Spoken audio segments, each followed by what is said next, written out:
Hello everyone, greetings from Florence. I know I promised a lot of vlogs, but I haven't really had the time to edit them because they just keep us moving. I've been here for 5 weeks, and in those 5 weeks we've covered a lot of ground. God forbid I do a vlog that sounds like a live journal. So I'm going to talk about something in particular, which would be the difference between the different types of churches. A cathedral is the seat of a bishop, which means that it probably has a chair behind the altar. If it's not a cathedral, there's probably not a chair there.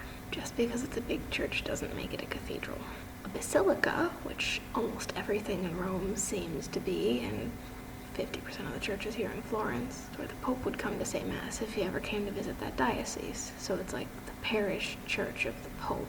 Basilicas are usually denoted by a red and yellow ombrellino, which is located somewhere near the altar area, but this doesn't have to happen, and it doesn't have to be the case, and I actually haven't seen any on this side of the Atlantic. An oratory, there's a lot of them around, is a smaller structure set aside for prayer that's not necessarily a public church. It's not necessarily a parish church.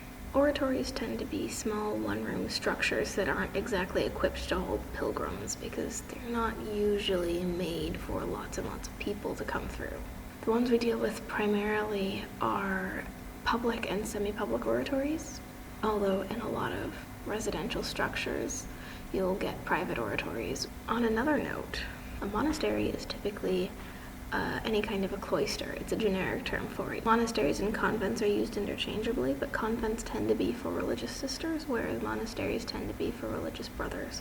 A friary is a monastery in the city, where the inhabitants are not contemplative and actually do interact with the world. A shorthand form, short summary, you can always Google it to find out more. I'll catch everyone later.